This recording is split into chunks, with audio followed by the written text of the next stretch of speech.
بسم الله الرحمن الرحيم. قد جاءكم من الله نور وكتاب مبين. صدق الله مولانا العظيم وصدق رسوله النبي الأمين الكريم ونحن على ذلك لمن الشاهدين والشاكرين والحمد لله رب العالمين إلى يوم الدين.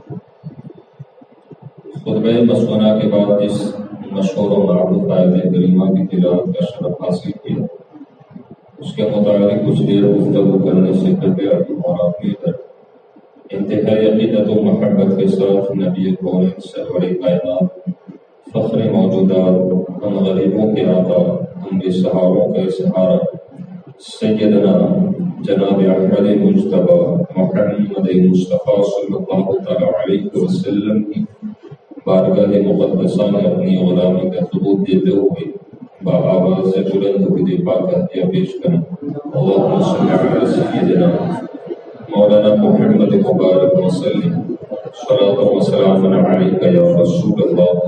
صلی اللہ تعالی علیہ وسلم، سرورہ شاہ کریمہ دستگیرہ شرفہ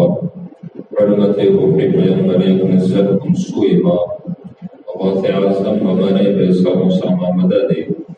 قبلہ دی مدد کعبہ مدد آخری جم نعرے غوث اعظم زنم دند شاہ احمد رضا خان خطب عالم زنم امام عشق و محبت سیدی سرکار اعلی حضرت جان اہل سنت عشق و وفا کے اندر ڈوب کر جو فرماتے ہیں، صبح طیبہ میں ہوئی بڑھتا ہے بارہ نور کا، صبح طیبہ میں ہوئی بڑھتا ہے بارہ نور کا، صدقہ لینے نور کا آیا ہے تارا نور کا،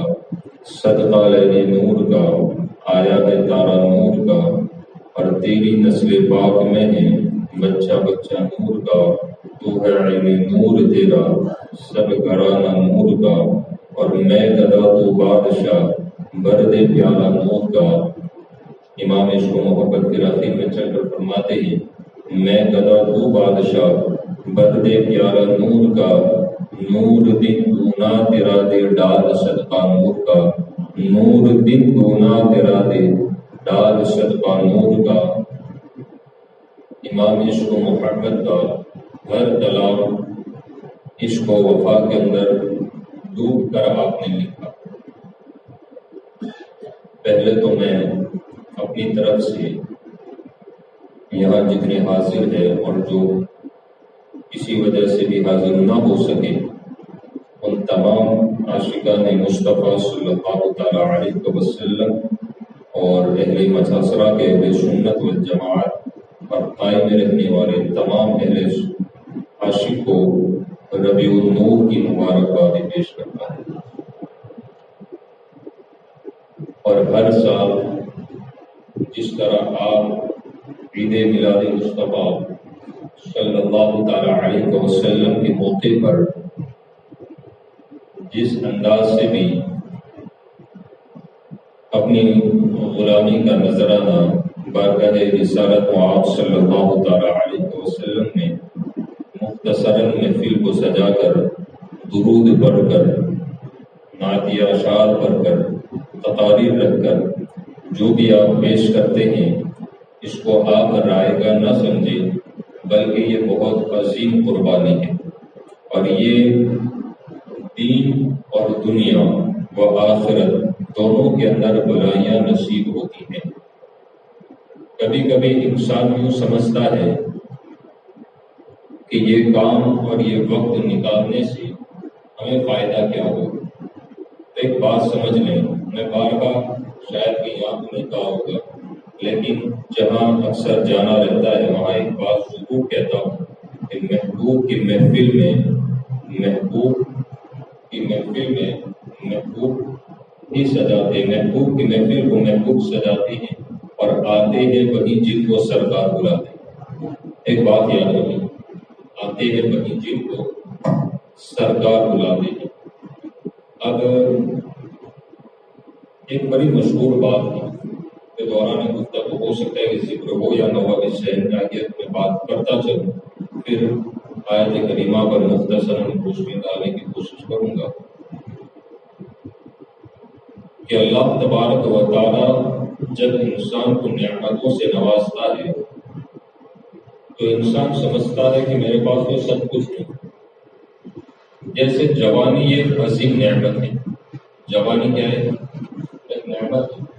کسی 50 سال 60 سال 70 سال کے بوڑھے انسان سے جا کر پوچھے کہ آپ کو کوئی تکلیف ہے اور آپ چاہتے ہیں کہ دوبارہ جوانی پلٹ کر چلی آئے، تو 70 سال کا بوڑھا بھی یہی خواہش کرے گا کہ ہاں جوانی پلٹ کر چلی آئے۔ اسی لیے دیوان متنبی کے مصنف نے یوں بھی کہہ دیا تھا کہ لیت الشباب یعود، کاش کی جوانی پلٹ کر چلی آتی۔ لیت الشباب یعود، کاش جوانی پلٹ کر چلی آتی۔ کوئی انسان بڑھاپے کے اندر یہ تمنا کرے کہ جوانی پلٹ کر چلی آئے تو سمجھ لیں کہ کروڑوں روپیہ خرچ کرنے کے بعد بھی وہ جوانی پلٹ کر نہیں آ سکتی، کیونکہ جو چلا گیا وہ چلا گیا، وہ پلٹ کر نہیں آ سکتا۔ تو جوانی یہ بھی ایک نعمت ہے، اور نعمت جو ملی ہے وہ آقا کریم صلی اللہ تعالی علیہ وسلم کے صدقے میں ملی، آقا کے صدقے میں ملی ہے، اور ہر چیز وہ بنائی بھی گئی تو مصطفیٰ کے صدقے میں، چاہے وہ زمین ہو، آسمان ہو، ستارے ہوں۔ بلکہ رب نے تو یہاں تک کہہ دیا کہ اگر میرے حبیب کو پیدا کرنا مقصود نہ ہوتا تو میں اپنی ربوبیت کو، یعنی اپنے رب ہونے کو بھی لوگوں پر ظاہر نہیں فرماتا۔ مصطفیٰ کریم علیہ السلام کے صدقے میں سب کچھ ملا، زندگی بھی ملی، نعمتیں بھی ملی، اور جوانی بھی ملی، ہر چیز۔ لیکن ہر چیز کا ایک وقت ہوتا ہے، اور نعمت کے تعلق سے اگر بات کریں تو اللہ تبارک و تعالیٰ نے قرآن کریم کے اندر اپنی نعمتوں کا چرچا بھی کیا، اور پھر سورۃ الرحمن ہم پڑھتے ہیں تو غالباً 27 مرتبہ یا 21 مرتبہ سے زائد فَبِأَيِّ آلَاءِ رَبِّكُمَا تُكَذِّبَانِ، رب نے نعمتوں کو دیکھ کر پھر کہا کہ اپنے رب کی کس نعمت کو جھٹلاؤ، کس نعمت کا انکار کرو گے۔ رب کی نعمت اتنی عظیم ہے کہ اگر آنکھ کی بات کریں تو آنکھ یہ اتنی عظیم نعمت کہ انسان پوری دنیا مل کر بھی یہ آنکھ نہیں بنا سکتا، بلکہ کسی انسان کی آنکھ نکال کر بھی کسی میں ہوا فٹ نہیں ہو سکتی۔ ہاں، یہ رب کی عظیم نعمت کہ اس سے انسان جو کر سکتا ہے، اگر بناوٹی ہاتھ جس کا کسی وجہ سے ٹوٹ گیا اور وہ لگا لیا جائے تو وہ ہاتھ جو خدا نے عطا کیا وہ نقلی ہاتھ وہ کام نہیں کر سکتا جو خدا نے دیا۔ پیر، سانس، ہر نعمت خدا کی عظیم نعمت، لیکن انسان سمجھتا یہ ہے کہ میں خدا کی بارگاہ کے اندر نذرانہ شکر ادا کر کے کروں گا کیا، فائدہ کیا ہوگا۔ دولت بھی ملتی ہے، شہرت بھی ملتی ہے، تمنائیں بھی پوری ہوتی ہے، سب کچھ ہو جاتا ہے۔ یاد رکھیں کہ خدا وحدہ لا شریک کسی بندے سے اپنی نعمتوں کا زوال نہیں فرماتا، بلکہ جب خدا ناراض ہوتا ہے تو آقا کریم علیہ السلام نے فرمایا کہ اللہ جب بندے سے ناراض ہوتا ہے تو بندہ یہ نہ سمجھے کہ نعمتیں چھین لی گئی، چھین لی جائیں گی، بلکہ جس وقت سے سجدے کی توفیق اٹھا لی جائے سمجھ لینا خدا ناراض ہو چکا ہے۔ سجدے کی نعمت بڑی عظیم ہے، سجدے کی نعمت بڑی عظیم، خدا ناراض ہوتا ہے تو انسان سے سجدے کی دولت کو چھین لیتا، اور جب سجدے کی توفیق چھین لی جائے تو پھر سمجھ لیں کہ بڑی بلڈنگ میں بھی رہتا ہوں، اچھے سے اچھی ہوٹل میں جا کر کھا بھی لیتا ہوں، لیکن جہاں پر رب نے ڈھیل رکھی ہے، چھوٹ رکھی ہے، تو پھر اس رب نے یوں بھی کہا ان ربک شرفک لشدید، تیرے رب کی گرفت بہت سخت ہے، اور جب رب گرفت کرتا ہے پکڑتا ہے تو پھر دیکھیں قارون کے خزانوں کو ساتھ میں قارون کا ساتھ زمین میں دفن کر دیا. بڑے بڑے رستم آئے, چل بسے, فرعون آیا, فرعونیت ختم ہوئی, دریا میں ڈوب گیا, غرق ہوا, لیکن بچا کیا؟ کچھ نہیں بچا, کچھ نہیں بچا. آج میں ایک بات پوچھتا ہوں کہ کیا پوری اس حالانکہ میرے مائنڈ سیٹ اپ ہے, اگر 5 بھی بیٹھے ہو نا جو مجھ سے واقف ہے, شاید کہ ابھی تو یہاں کے ماحول سے بھی میں واقف ہو رہا ہوں, آپ بھی میرے مزاج سے واقف ہیں. مجھے پبلک اور پبلیکیشن کا کوئی مطلب کہ خواہش ہی نہیں, لیکن ایک بات پوچھتا ہوں, اگر کسی کے وہاں شادی ہو, اگر دماغ میں پھنس جائے نا تو کسی کو سمجھائے تو سمجھانا تاکہ وہ آئندہ اس پر عمل کرنے کی کوشش کرے. کسی کے وہاں شادی ہو, آپ کے رشتے دار, آپ کے گاؤں میں کیا اتنے ہی لوگ ہوتے ہیں؟ مجھے بتا, زیادہ ہوتے. اگر کسی کے وہاں پر جہاں پر کسی کا انتقال ہوتا ہے تو اس وقت کیا اتنے ہی ہوتے گاؤں؟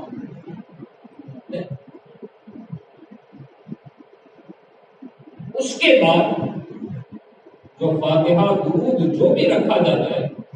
کیا ان محافل کے اندر بھی زیارت وغیرہ کے اندر بھی اتنے ہی ہوتے نہیں؟ کیوں؟ ایک سوال دیتا ہوں, کیوں اتنے کیوں نہیں ہوتے اور اس سے کم ہوتے یا زیادہ؟ زیادہ اتفاق. اس لیے مثال کے طور پر اگر رشتے دار کے وہاں پر جاتا ہے تو اس لیے کہ مجھے منہ دکھانا پڑے گا, وقت نہیں ہے لیکن جانا پڑے گا, اس لیے کہ میرے وہاں کچھ ہوا تو وہ نہیں آئے گا, اس کے دل کو ٹھیس پہنچے گی, اس لیے کہ وہ میرا رشتے دار ہے. دوست کے وہاں پر اس لیے پہنچا جاتا ہے کہ میرا دوست ہے, نہ گیا تو وہ ناراض ہو جائے گا. اور گاؤں کے اندر اس لیے جایا جاتا ہے کہ اگر میرے وہاں پر کل فنکشن ہوگا, شادی ہوگی, کچھ بھی ہوگا, چاہے وہ خوشی کا ماحول, غم کا ماحول, میرے وہاں پر کوئی کام کرنے والا نہیں آئے گا, اس لیے مجھے منہ دکھانے کے لیے بھی جانا پڑے گا. اس لیے کہ دنیا کا رسم و رواج کا ایک ماحول بن گیا. اب میں پوچھتا ہوں, کیا ہمیں بروسے قیامت مصطفیٰ کے سامنے اپنے چہروں کو نہیں دکھانا کہ مصطفیٰ کریم ہم نے آپ کی محفلوں کو سجایا تھا, ہم نے جتنے غلامی کا دم بھرا, ہم نے وقت نکالا, لیکن مجھے بتائیں کہ وہ عاشق کہاں چلا گیا کہ جس نے عشق کا بھی دم بھرا, جس نے نعرے بازی بھی لگائی, اس لیے کہ یہاں پر منہ اس لیے نہیں دکھایا جائے گا کہ فلانے یہاں پر آئے گا. لیکن میں ایک بات پوچھتا ہوں, کسی کے لیے نہ آئے بلکہ آئے اس لیے کہ سرکار کی محفل سے جائی گئی, اور جہاں سرکار کی محفل سجتی ہے وہاں سرکار خود تشریف لاتے ہیں, اور جہاں سرکار کی تشریف آوری ہو جائے تو پھر میں سمجھتا ہوں کہ دنیا کا دوست ہوگا وہ کبھی ناراض ہو جائے گا,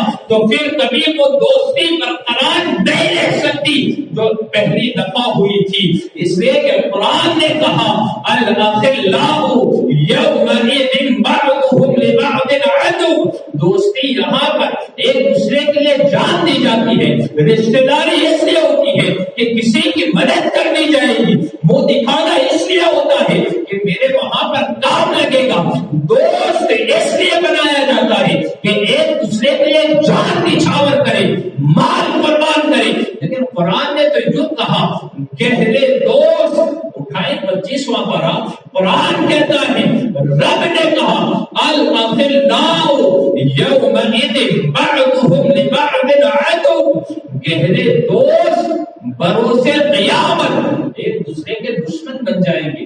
دشمن بنیں گے. اس لیے کہ وہاں تو نفسی کا زمانہ, قرآن نے پھر جھنجھوڑ کر کہا یوم یفر المرء من اخیہ وامہ وابیہ وصاحبتہ يبني لكل امرئ منهم يومئذ شأن يغني وجوه يومئذ مسفرة. قرآن کو اٹھائیں. قرآن یہ ہمیں درس دیتا ہے دوست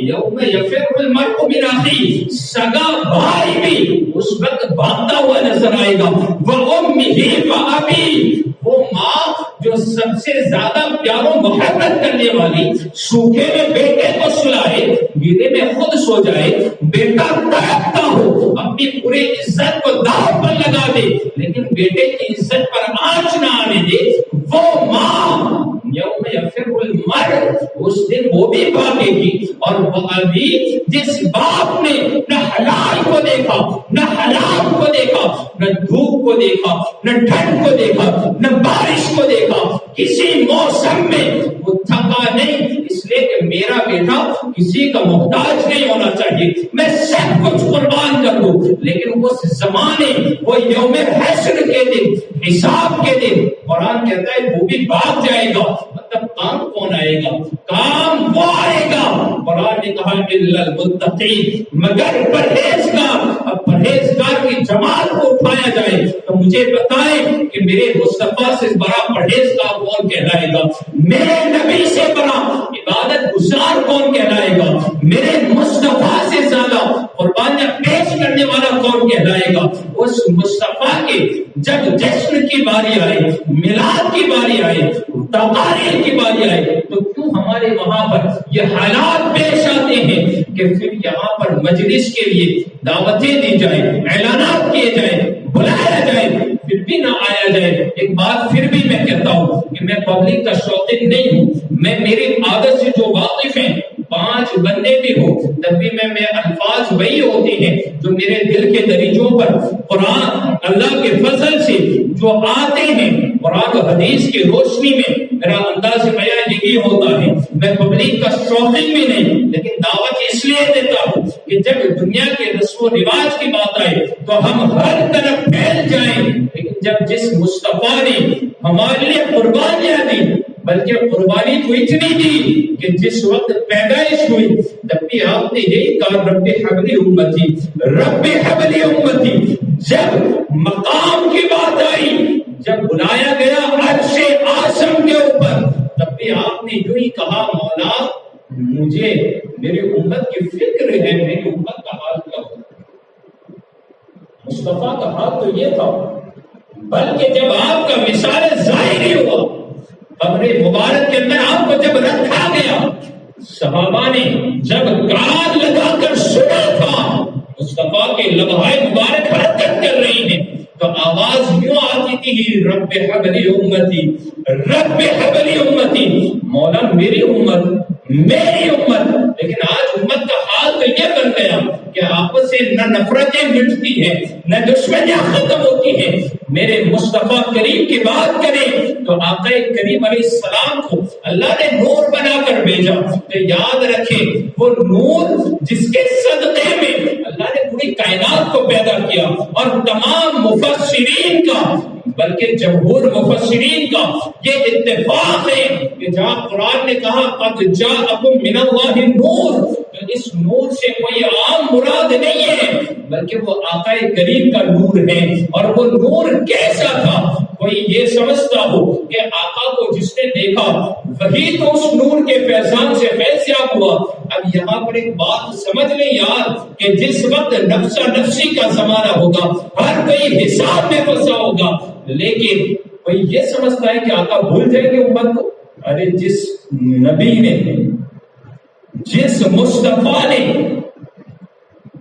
نہ زندگی میں بھولا نہ قبر میں اور حشر میں جب اٹھایا جائے تو آقا کریم علیہ السلام نے، مصطفیٰ کریم علیہ السلام نے رب سے یوں بھی وعدہ فرمایا مولا میں براق پر سوار ہو کر جاؤں، مولا میری امت کا کیا ہوگا. تو آقا کریم علیہ السلام کا یہ جملہ نکلنا تھا. رب نے حکم نازل فرمایا یوم نحشر، جب آپ اٹھائیں سورہ مریم کے اندر تو اللہ رب العزت نے وہ آیت کریمہ سورہ مریم میں نازل فرمائی اور تفسیر جلالین کے اندر اٹھائیں تو اس تفسیر کے اندر آقا کریم علیہ السلام کی یہ بات مل جائے گی۔ آقا کریم علیہ السلام نے جب کہا مولا میں تو براق پر سوار ہو کر چلا ہوں، لیکن میری امت کا ہے براق پر سوار ہونے سے پہلے یہ الفاظ تو اس طرف سے رب کا حکم نازل ہوا میرے حبیب جب آپ کی امت قبر سے اٹھے گی آپ کی امت کے نیک لوگوں کے لیے سواریاں تیار کرے گی۔ وہ آقا کریم علیہ السلام جس نے ہر وقت امت کا غم رکھا، ہر وقت امت کی فکر کی، اور آج امت کا حال یہ ہے کہ نہ نماز کی فرصت ہے، نہ میلاد مصطفیٰ میں آنے کی فرصت ہے، نہ ذکر درود کرنے کی فرصت ہے۔ میرے یار آقا کریم علیہ السلام کا نور جنہوں نے دیکھا نا وہ تو دیکھتے ہی رہ گئے، اسی لیے تو امام اس کو محبت فرماتے ہیں صبح طیبہ میں ہوئی بٹتا ہے تارا نور کا، صدقہ لینے نور کا آیا ہے تارا نور کا۔ اب اس کی مختصر شرح دیکھیں، امام اس کو محبت نے کیا کہا نور، اور نور صبح طیبہ میں امام فرماتے ہیں کہ مدینہ الرسول کے اندر جس وقت سورج طلوع ہوتا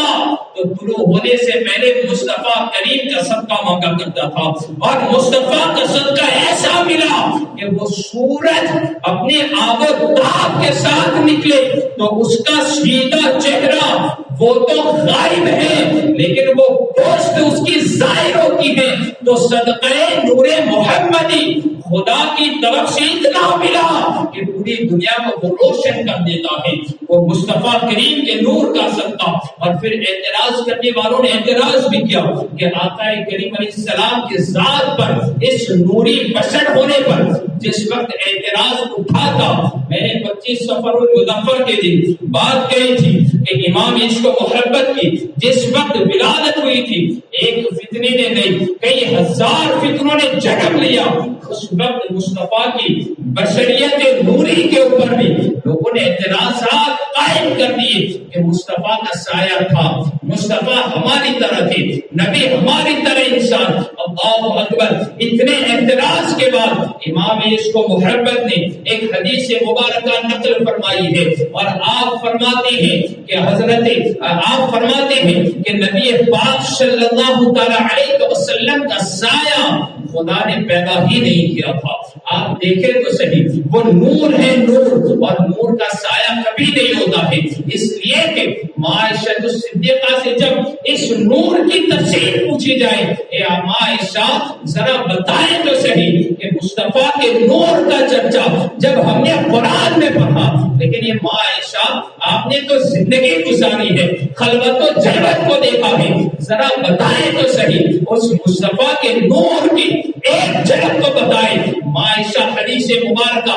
راوی ہے، عائشہ فرماتی ہے کہ میرے خاوند، میرے سردار، امت کے سردار، تمام انبیاء کے سردار میرے آقا کی بات کرتے ہو، سنو میں ایک ہی بات ذکر کرتی ہوں۔ عائشہ صدیقہ فرماتی ہے کہ سوئی میرے ہاتھ میں تھی اور میرے ہاتھ سے پھسل کر میرے گھر کے اندر کہاں گری، میں نے بہت تلاش کیا نہ مل پائی، اندھیرا چھا چکا تھا، اور اندھیرا چھانے کے بعد مصطفیٰ کریم علیہ السلام نے جیسے ہی قدم مبارک کو میرے گھر کے اندر رکھنے کی دیر تھی، میرا پورا گھر اجالے سے بھر چکا تھا، اور مصطفیٰ کے نور سے اندھیرے کے اندر میں نے اپنی سوئی کو تلاش کر لیا تھا۔ وہ نور، وہ مصطفیٰ کریم علیہ السلام کا نور کہ جس کے تعلق سے جب ذکر ہوتا ہے مصطفیٰ کے نور کا تو اب اٹھائے صحابی رسول حضرت حسین رضی اللہ تعالیٰ عنہ کی بات، حضرت حسین فرماتی ہیں کہ نور مصطفیٰ کی بات تو سنو، نور مصطفیٰ وہ ہے کہ جب میرے جسم اطہر پر صحابہ کتنے کتنے خوش نصیب تھے کہ جن کو مصطفیٰ نے ہاتھ بھی لگایا، جن کے جسم پر بھی پھیرا، جن کے چہرے پر بھی پھیرا، وہ کیسے خوش قسمت صحابہ۔ وہ فرماتے ہیں حضرت حسین کہ جب میرے نبی نے، میرے آقا نے میرے چہرے پر جب ہاتھ کو پھیرا، تب اس ہاتھ کی برکت یہ ہے کہ میں جس اندھیرے کے اندر بھی چلا جاتا ہوں وہاں پر اجالا ہی اجالا ہو جاتا ہے۔ وہ آقا کریم علیہ السلام کے وہ ہاتھ مبارک کی بات کروں، انشاءاللہ میں ذکر کروں گا کہ آپ علیہ السلام کے دندان مبارک، لمحہ مبارک، بلکہ آپ کی سیرت پر اگر مکمل پوری زندگی بھی بیان کیا جائے، زندگی تمام ہو جائے گی، مصطفیٰ کی سیرت بیان نہیں ہو سکتی ہے۔ اس لیے کہ لوگوں نے سیرت مصطفیٰ کو لکھا، کسی نے 10 جلد کے اندر، کسی نے 12 جلد کے اندر، کسی نے 25 جلد کے اندر، لکھنے والے لکھتے رہے لیکن مصطفیٰ کی سیرت ختم نہیں ہوئی۔ اس لیے کہ مصطفیٰ کی سیرت کو اگر پڑھا جائے اور صرف مصطفیٰ کی سیرت بھی کو دیکھا جائے تو پھر انسان نہ گمراہ ہو سکتا ہے، نہ اس کے عشق کے اندر کبھی کمی آ سکتی ہے، نہ وہ دنیا کے اندر رسوا ہو سکتا ہے، نہ آخرت میں وہ رسوا ہوگا۔ اس لیے کہ آقا کریم علیہ السلام نے یہ وعدہ فرمایا ہے کہ میری امت کی بخشش، بلکہ میں بات غوث پاک کا ذکر کر دوں۔ غوث پاک اپنی زبان سے یہ فرمان چھوڑ کر گئے۔ غوث پاک فرماتے ہیں آقا جو میرے مرید ہیں وہ میرے حوالے، لیکن جو گنہگار امت ہیں وہ آقا وہ آپ کے حوالے کر دی جائے گی۔ اس لیے کہ اس وقت اگر کسی کی چلے گی تو وہ مصطفیٰ کریم کی چلے گی۔ اسی لیے تو کہا میدان محشر کس لیے سجایا جائے گا؟ اس شان رہبری دکھائی جائے گی، اس مصطفیٰ کی شان رہبری ہے کہ نبی پاک علیہ السلام نے جو وعدہ کیا ہے، اور نبی جو وعدہ کرتے ہیں وہ جھوٹا نہیں ہوتا۔ حضرت انس رضی اللہ تعالیٰ عنہ یہ صحابی رسول ہے۔ میں ایک بات کہتا ہوں، اگر ہو سکے تو عمل کرو، جھوٹ کبھی مت بولو۔ لعنت خدا کے اگر دیکھنی ہو تو کسی جھوٹے انسان کے چہرے پر دیکھیے تو آپ کو پتا چل جائے گا کہ لعنت خدا کی ہوتی کیا ہے۔ جھوٹ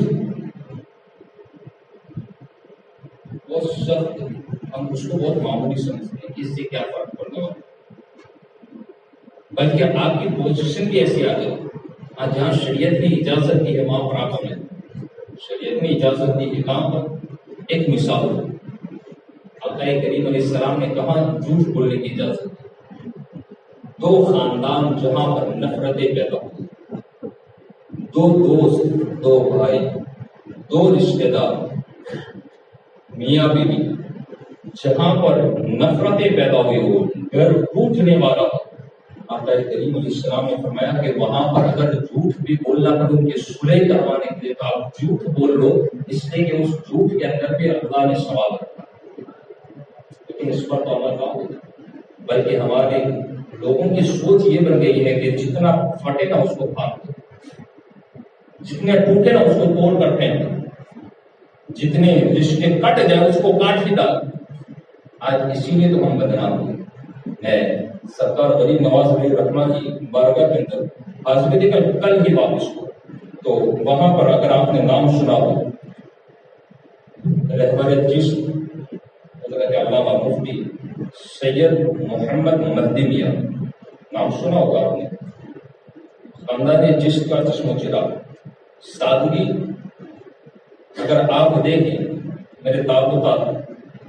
ان سے ہیں اس لیے نہیں بلکہ میرے ساتھ جو جتنے تھے بالکل نہ وہ عالمانہ لباس کے اندر مقتدی، نماز کے پابند، اور ایک ان کے وہاں پر ایک مہمان،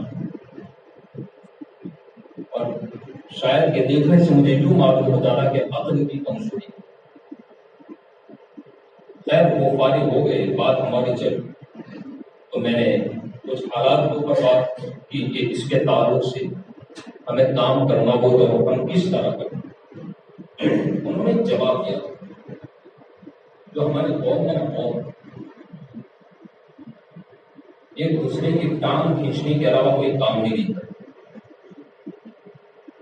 برسوں کی بات کر رہا ہوں، رات میں پہنچا، برسوں کی بات، جب ان کے پاس میں بیٹھا تھا تقریباً آدھا گھنٹہ بات کی، بولے ہماری قوم، کیونکہ ان کا جانا ہر جگہ ہوتا ہے، لیکن ہماری قوم دیکھتی یہ ہے کہ فلاں نے یہ کہا، فلاں نے یہ کہا، اب دونوں کو کھینچا کیسے جائے، فلاں وہ کام کر رہا ہے اس کو گرایا کیسے جائے۔ اسی لیے آج قوم مسلم بدنام کی ہے اور برباد کی ہے۔ اگر یہ قوم ایک ہو جائے اور ہر دنیاوی اور دینی ایجوکیشن کے اوپر اگر کام کریں تو پھر سمجھ لیں کہ پوری دنیا کے اندر قوم مسلم کا جیسا ڈنگ کاور جو رہا تھا پھر واپس نہیں کر سکتے۔ لیکن آج قوم کو فکر کا آپس میں فٹ، آپس میں درار، آپس میں محبت ختم کرنے کا کوئی کام ہی نہیں کر سکتے۔ اس لیے ایک پیغام لیتے چلے کہ کبھی بھی اگر ہم سے یہ ہونے والا ہو کہ دو لوگوں کے درمیان دشمنی ہو جائے، وہاں پر خاموش اختیار کریں یا جگہ چھوڑ دیں، اس لیے کہ دشمنی کروانا یا گھروں میں پھوٹ ڈالنا یا آپس میں نفرتیں پھیلانا یہ بہت بڑا گناہ ہے، عظیم گناہوں کے اندر اس کو لکھا گیا۔ تو آپ دیکھیں کہ صحابہ جو زندگی گزارتے تھے، کیونکہ بات کہیں اور چلی جائے، خود بات میں مولانا محمد مبارک وسلم صلاۃ وسلام علیہ یا رسول اللہ صلی اللہ تعالی علیہ وسلم، نبی پاک صلی اللہ تعالی علیہ وسلم کو اللہ نے نور بنا کر بھیجا۔ اعتراض آج نہیں ہوا تھا، بلکہ اعتراض تو شروع ہی سے چلا تھا کہ یہ تو ہماری طرح بشر، ہماری طرح انسان، بلکہ حضرت عثمان ذو النورین رضی اللہ تعالیٰ عنہ حدیث کے راوی ہیں۔ حضرت عثمان فرماتی ہیں کہ میرے آقا کا سایہ، وہ سائے کی بات کرتے ہو، بلکہ مصطفیٰ کا سایہ تو دور کی بات، بلکہ مصطفیٰ کا سایہ تو دور، بلکہ مصطفیٰ کے نور سے جن کو خدا نے پیدا کیا، فرشتوں کو کس نور سے پیدا کیا؟ فرشتوں کو اللہ نے نبی کے نور سے پیدا کیا۔ تو ذرا بتائیں کہ جب فرشتوں کا سایہ نہیں تو پھر مصطفیٰ کو اللہ تبارک و تعالیٰ نے اپنے نور سے پیدا کیا، تو پھر مصطفیٰ کا سایہ نہیں ہو سکتا ہے۔ اس لیے کہ سایہ اس کا ہوتا ہے جس کا سایہ دکھے، برعکس ہو اس کا الٹا دکھائی پڑے۔ تو پھر اعتراض یہ کیا گیا کہ پھر نبی کا سایہ کیوں نہیں بنایا گیا؟ تو پھر دیکھیں حضرت جبرائیل، حضرت عثمان فرماتی ہیں، اور حضرت امام اس کو محبت سیدی سردار اعلیٰ حضرت نے نقل فرمایا کہ اللہ رب العزت نے نبی کا سایہ اس لیے پیدا نہیں کیا، نبی کا سایہ اس لیے نہیں ہے کہ اگر مصطفیٰ کا سایہ ہوتا تو زمین پر سایہ موجود ہوتا اور کوئی بے خیالی میں مصطفیٰ کے سائے سے گزر جاتا اور وہ بے ادب کہلاتا۔ اس لیے خدا نے مصطفیٰ کے سائے کو پیدا نہیں کیا۔ پھر اعتراض ہوا کہ نبی تو ہماری طرح بشر ہے، نبی ہماری طرح انسان، وہ نور نہیں ہے۔ تو پھر ایک جواب دے کے قرآن کے حوالے سے اللہ رب العزت نے حضرت جبرائیل کو ماں مریم کے پاس بھی بھیجا تھا، نبی کے پاس بھی بھیجا، کئی انبیاء کے پاس آئے، اور پھر امتحانات کے لیے بھی کئی اولیاء، کئی قطب کے پاس بھیجا۔ لیکن مجھے بتائیں کیا حضرت جبرائیل بشری لباس میں نہیں آئے تھے؟ اگر یہ لوگ اعتراض کرتے ہیں کہ نبی پاک علیہ السلام ہماری طرح اس لیے ہیں کہ جیسے ہماری دو آنکھیں، ہمارے دو ہاتھ، جیسے ایک زبان، ویسے تو نبی کی بھی تھی، تو مجھے بتائیں کہ ہماری زبان اگر ہم پھونک دیں تو وہاں پر کیڑے مکوڑے نکل آئے، لیکن جہاں مصطفیٰ جس کھاڑی کنویں کے اندر پھونکے تو پورا کھاڑی کنواں شریف کے اندر تبدیل ہو جائے۔ تو یہ مصطفیٰ کے برابر کیسے ہو سکتا ہے؟ نبی ہماری طرح کیسے ہو سکتے ہیں؟ جبرائیل مصطفیٰ کی بارگاہ کے اندر جتنی مرتبہ آئے تو اس میں سے کبھی تقاضے بشریت کے اندر آئے، کبھی لباس بشر کے اندر آئے، تو اس وقت بھی حضرت جبرائیل کا سایہ نہیں ہوتا تھا، اس لیے کہ یہ نبی کے نور سے بنائے گئی، اور جو چیز نبی کے نور سے بنائی گئی، فرشتوں کو خدا نے نبی کے نور سے بنایا اور نبی کو اللہ نے اپنے نور سے بنایا۔ اسی لیے امام فرماتے ہیں سائے کا نہ سایہ ہوتا ہے نہ سایہ نور کا، اس لیے کہ نور کا سایہ ہی نہیں ہوتا۔ اس لیے مصطفیٰ کریم علیہ السلام نوری بشر ہیں، انسان اگر مصطفیٰ کے برابر کہلانے کے برابر ہوتا تو پھر وہ انسان ہی نہیں کہلا سکتا،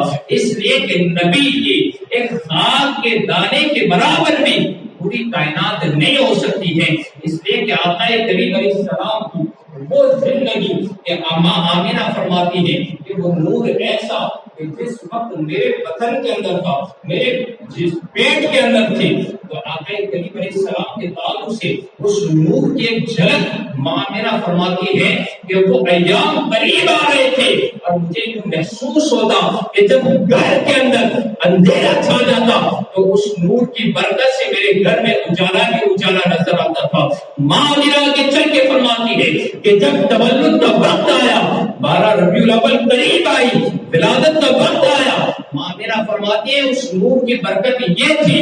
وہ نور تو نور اپنی جگہ، لیکن میری آنکھوں سے حجابات کے پردے اٹھائے گئے۔ میں نے کیا دیکھا کہ مشرق سے لے کر مغرب تک پورے محلات اس نور کی برکت سے جگمگا رہی ہیں، یہ نور کی برکت تھی۔ اور پھر آگے چل کے محدثین فرماتے ہیں کہ پوری کائنات کو اللہ نے نبی کے نور کی وجہ سے پیدا کیا، ہر چیز نبی کے نور سے بنی، تو پھر نبی کیا ہوئے؟ نوری بشر۔ ایک بات سمجھ میں، یہ بڑے چالاک لوگ ہوتے ہیں، کیا کہیں گے؟ قل انما انا بشر مثلکم، قرآن نے کہا کہ نبی تو ہماری طرح بشر ہے، آگے کا کچھ نہیں کہیں، آگے کیا کہیں؟ یوحی الی انما، کہ ان پر خدا کی طرف سے وحی بھی آ گئی، وحی اترتی، یہ نہیں کہے۔ اگر کوئی جناب یہ کہہ دے کہ یا ایھا الذین آمنوا لا تقربوا الصلاۃ، اے ایمان والو نماز کے قریب مت جانا، کوئی بہکانے والا آ کر کہہ دے کہ قرآن نے کہا ہے نماز کے قریب مت جانا، لیکن آگے کا کو پڑھیں کہ کس وقت قریب نہیں جانا، لا تقربوا الصلاۃ وانتم سکارى، جب نشے کی حالت میں تو نماز کے قریب مت جانا۔ اگر کوئی عادی بات پیش کرے تو دیکھیں بہکانے والا اور جس کا ایمان اور عشق رسول کا منسوخ ہوتا ہے نا، بہت جلدی ڈگمگا جاتا ہے۔ اس لیے جوان عشق رسول کے اندر اپنے آپ کو مکمل کریں۔ حضرت انس رضی اللہ تعالیٰ عنہ فرماتے ہیں کہ عشق رسول ایسا، عشق رسول کیسا کمال جانتے ہیں؟ ایک روایت دیکھیں، حضرت انس فرماتے ہیں کہ آقا کریم صلی اللہ علیہ وسلم نے میرے گھر پر دعوت تھی اور جس دسترخوان پر میں نے میرے آقا کو بٹھایا اور کھانے کے بعد جو کچھ پڑا تھا اور پھر جس چیز سے آقا نے ہاتھ کو پوچھ لیا زندگی کے اندر، حضرت انس فرماتے ہیں کہ میں نے اس کو پانی سے صاف نہیں کیا تھا، بلکہ جب بھی وہ گیلا ہو جاتا میں آگ کے اندر پھینک دیتا۔ اب آگ کا کام کیا ہے؟ پہلے جواب دینا، جواب دینا چاہیے، قربان جائے عشق کے صحابہ کے اوپر۔ حضرت انس فرماتے ہیں میرا عشق تھا، میرا وجدان تھا، میرا یقین کامل تھا کہ مصطفیٰ نے جس چیز کو ہاتھ لگا دیا، سورج کے اندر وہ طاقت نہیں ہے کہ اس کو سکھا سکے اور آگ کے اندر وہ قوت نہیں ہے کہ وہ اس کو جلا سکے۔ حضرت انس فرماتے ہیں کہ میں دھونے کے بعد اس چیز کو، اس کپڑے کو آگ کے اندر پھینک دیتا، آگ جلانے کی بجائے سکھا کر ایک بال بھی بیکا کیے ہوئے ایک ٹکڑے کو جلائے بغیر واپس میں آگ سے ہاتھ کو پکڑ کر اس کپڑے کو پکڑ کر کھینچ لیتا۔ مصطفیٰ کے نوری ہاتھ کی برکت یہ تھی کہ آگ خشک کر کے اس کپڑے کو واپس دے دیا کرتی تھی، وہ مصطفیٰ کریم علیہ السلام کے ہاتھ کی برکت ہے۔ تو اگر نسبت مصطفیٰ سے سچا عشق ہو جائے، نبی کے سچے عاشق بن جائے، تو پھر یہ عشق کی برکت یہ ہوگی کہ جب بڑے بڑے اولیاء کی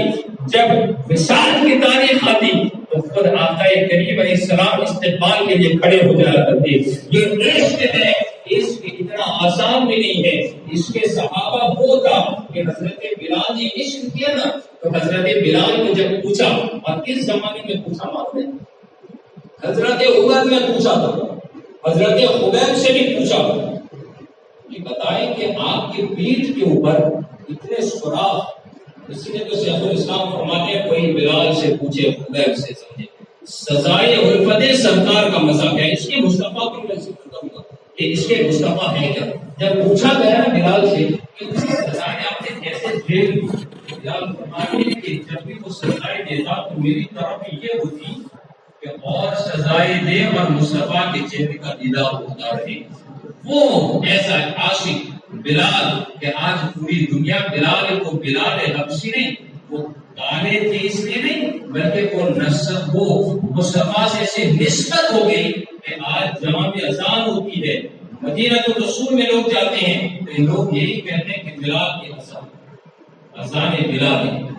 وہ عشق تھا، وہ عشق سچا ہونا چاہیے. اور جو انسان سچا عاشق ہوتا ہے نا تو پھر اس کے ہر کام کے اندر اللہ برکت نازل فرماتا ہے. اس لیے میں پیغام دیتا ہوں کہ جب بھی کوئی کام کرے تو مل کر کرے اور عشق نبی کا سچا مسئلہ ہے. اس لیے کہ اس عشق کی اتنی برکتیں ہیں کہ اگر کوئی سچا عاشق بن جاتا ہے تو ہزار مشکلات ہے. اسی لیے امام اس کو موقع میں بات کروں تو وہ کہتے ہیں کہ جس وقت سفر حج کے اندر وہ بات تھی کہ کشتی ڈوب رہی تھی تو آپ نے کچھ نہیں، ماں کہتے ہیں بیٹا کشتی میں طوفان آ گیا دریا کے اندر اور کشتی ڈوب جائے گی. امام فرماتے آنے دو یا ڈبو تو اب تو تمہاری جانب کشتی تمہیں پہ چھوڑی لنگر اٹھا دیے ہیں. امام کا عشق تو یہ تھا کہ اگر وہ ڈوب بھی جائے مصطفیٰ آنے تو یا ڈبو دو، اب تو تمہاری جانب، اب سب کچھ میرا تمہارے حوالے کر دیا. اور وہ عشق کا ایسا پانی کہ جب لکھا تو پھر لکھ کر یوں بھی کہہ دیا یہ عشق تیرے سجدے جلنے سے چھٹے سستے، جو آگ بجھا دے گی وہ آگ لگائی ہے. وہ امام اس کو محبت کہ جب لکھا تو یوں لکھا لمیاتی نظیر و کفی نہ کرے مثلے تو رشد پیدا جانا جگ راج کو تاج نہ توڑے سر رسو. امام لکھتے ہیں تو پھر امام کی بات ہی کچھ الگ تھی کہ عشق سچا ہونا چاہیے. اور امام عشق کو محبت نے وہ سچا عشق ایسا دیا کہ اگر ان کی کتابوں کو پڑھ لیا جائے تو پھر انسان کے اندر سچا عاشق ہونے کا جذبہ بھی پیدا ہوگا. اس لیے میں بارہا ایک بات کہوں گا کہ آپ کوشش کریں کہ امام عشق کو محبت کی کتاب پڑھیں، یا پھر جو پڑھنے والا ہو اس سے آپ سیکھیں، یا پھر ایک کام ضرور کریں کہ آپ کنز ایمان ترجمے کنز ایمان کی پابندی کریں تو آپ کو پتا چلے گا کہ عشق رسول کیا ہوتا ہے اور اس کے رسول میں لکھا ہوا ترجمہ کیا ہوتا ہے. اللہ تبارک و تعالی ہم تمام کو سچی محبت عطا فرمائے اور ایمان کی سلامتی عطا فرمائے، آپس میں محبت عطا فرمائے. اور جس نے بھی جس طرح بھی اس نیکی کے اندر حصہ لیا، زبان سے، قدم چلا کر، رقم دے کر، بات کر کے، دعوت دے کر، اللہ رب العزت ان تمام کی نیک تمناؤں کو پورا فرمائے اور میدان محشر کے اندر اللہ رب العزت رسوائی سے بچائے اور سلامتی سے، پرسرات سے، آسانی سے گزرواتے اور ایمان کی سلامتی پر اللہ موت نصیب عطا فرمائے. وآخر دعوانا الحمد للہ رب العالمین. السلام علیکم ورحمۃ اللہ وبرکاتہ.